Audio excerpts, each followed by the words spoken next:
Hi, good morning from Lilongwe, Malawi. I hope that you're doing okay in your part of the world. And yeah, I just wanted to do my little Monday morning check-in, give you a bit of an update of what's going on. Sorry, I was just looking. I was going to show you, I will show you a new drawing that I'm working on, and I was just checking to make sure water or something didn't spill on it. So yeah, I am continuing to do another what I call bottle cap drawing, where it has the Chitenji wrapped bottle cap backgrounds. And this is Gentle Giant, the rhino.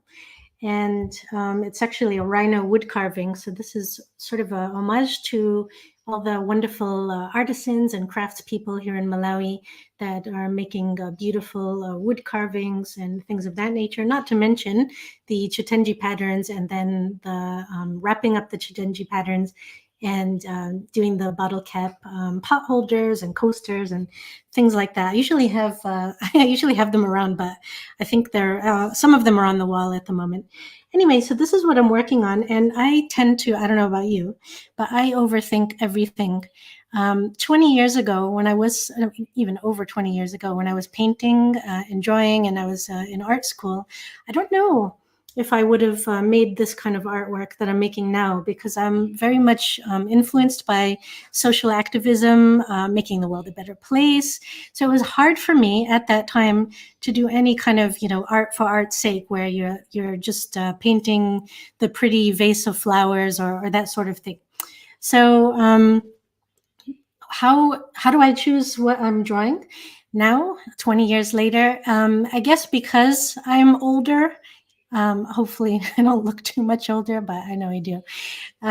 Older and wiser. It's that maybe because I've had all those years in education and doing, working with humanitarian causes, helping UN organizations, fundraising, doing all this stuff where I was actively trying to make the world a better place by really kind of digging in, even if, I didn't study to become a diplomat or these kind of things.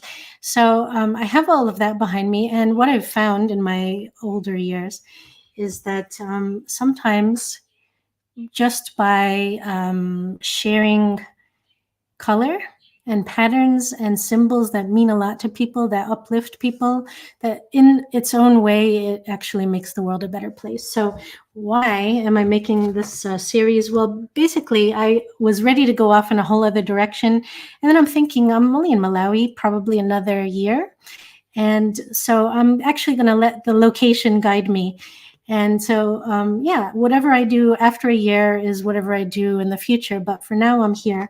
So I'm perfectly happy with doing this series and actually having a series, because even in my other life as a digital media artist, I work across 5 different disciplines: animation, web design, graphic design, illustration. What am I forgetting? Forgetting something. And video. Yeah. So it's easy for me to go after the next shiny object in another direction. I've always had a problem sticking to one thing. So I'm trying to stick to something for now anyway. So anyway, that's what I'm working on right now. And that's how I've decided to work on this series. So for the past year or so, I've been trying to focus on symbols and animals and like sacred objects, things that give people feelings of strength or that they can use for manifestation, creative visualization, stuff like that. So as for the rhino, there are many different kinds of spirit animals and animals that people are drawn to. And I thought I would just, work on this little guy. So this is actually one of the smallest ones that I've done so far. I just want to show you the paper that I'm working on. So it's funny because the so-called worst paper is actually my best paper. So this is paper that I got in the US. By the way, I'm a big fan of working with whatever you have on hand. So for example, a few years ago, I was teaching MFA students animation in Ethiopia, in Addis Ababa, and I went outside of the city and I met traditional artists, and they were making their own paints with flowers, with powders, grinding, stones and things of that nature. And they were painting on wood. So I'm inspired by using what you have. And in Malawi, there are not so many art supply stores, but there are a few. And I have been using mostly materials that I can find here. But once in a while, when I do leave the country, I like to stock up on a couple of things. So this is actually 300 series of the Strathmore Bristol vellum surface. And that's actually what I'm using right now. I think of this as my travel pad because it's small and I can bring it with me. And I think that's how I got started with these Tombow dual tip pens. They're watercolor pens. I don't know why I chose a brown, but I did. So they're actually like portable watercolors, and you can blend them really well, but they're kind of wet. And if you have the wrong paper, they're going to bleed all over the place, which is super annoying. I like it. Also, they've got this little fine tip. So that's what I'm using right now. However, I think this is the world's best medium. I love it more than painting. Maybe because I'm less nervous using them. I just feel like with painting, it's just harder to control. This, I can just work lighter and then put dark on top, and it's great. But so these come from Japan, but I ordered these when I was in the US, and I love them, and I wish I could use them forever. But I had read that if your artwork is in direct sunlight or is not protected, that the colors can actually fade over time. It might be 10 years from now, 20 years from now. So I am going to look for, I think it's a kind of India ink in the US that's similar to these. There are less colors to choose from, which will make me cry. But you can always blend stuff together to get as many colors as you want. So don't worry. I mean, I've had, like red, yellow, blue, black, and white is like my basics for paints, and you can make every other color from those. So you don't have to feel like you need a million colors, but I like to have a lot of colors. Anyway, so when I go to the US, probably in June, I'm going to look for some archival colors that can, because this Bristol paper is archival. It's acid free. It won't yellow over time. This is the 300 series, but actually, so the 300 series is like great. It's like best. No, sorry, it's like better.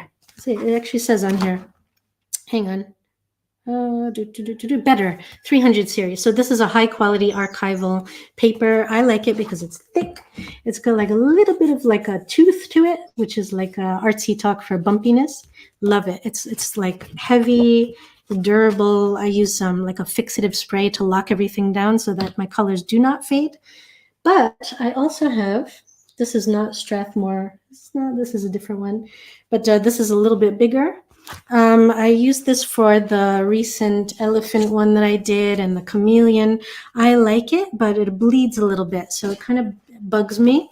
So I'm actually using my little tiny Strathmore, and I have some more that are coming that I've ordered that are bigger. And then I got this one. So this is the 400 series, and it's bigger. This is the one I did my first fish on.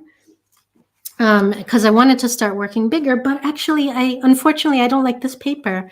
So I'm probably only going to use it for maybe like colored pencils, which I'm not even really working with right now. So I'm just going to use it with dry media because it's a little bit thinner, less bumpy. So supposedly, this is the 400 series. This is heavyweight drawing paper, but it's less good, at least for me and the materials that I'm using, than this 300 series. Anyway, long story short, I've ordered like a A2 size, which would be like quite a bit. I think it's, what is it? It's bigger than this for sure. It's thicker. It's like a Bristol vellum paper. And what else did I want to say about it? It's, I think, the 400 series or the 500 series. I get hung up on things like that. Like, I need the best quality, but the 500 series, I think, didn't go up so large. So anyway, it doesn't matter. It doesn't matter. I mean, ask my friends in Malawi, the artists and artisans here. They don't care about these little details. This is just like Northeastern American neurosis happening. So don't be neurotic. Just use whatever you have. Protect it the best way you can. So you could always get like fixative spray with paintings. You have varnish, right? And you have like gloss, matte and gloss. So this kind of things will protect your work. So anyway, I hope if you had any questions about how to come up with what you're working on and what papers and materials to use, I hope maybe I answered them a little bit. But yeah, other than that, it's a normal day here. What am I doing today? Shout out to Homesphere Printing in Lilongwe in Area 15. They have done a beautiful canvas print for someone who wants the elephant here in Malawi, and I'm going to go pick that up, deliver that today. Doing some things for UNFPA that I am working on, United Nations Population Fund. And actually, after this little video is over, I'm going to be working on this. And you might also want to know, like, have I not run out of patterns yet? The answer is yeah, probably. I keep using some of them I use over and over again, but then I've been kind of grabbing like my son's backpack.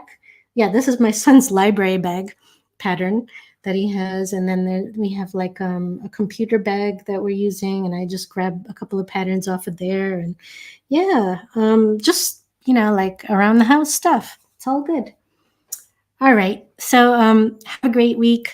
Stay positive if you can. Remember that even if you're just a humble artist making artwork and you're trying to share, uplift people with your colors and subject matter, that is also a contribution to the world. But we contribute in any way we can, whether it's education, donating our time, our energy, our skills, just being nice to people. Don't be an a-hole, which is my number one goal as a parent, is to not have a-holes.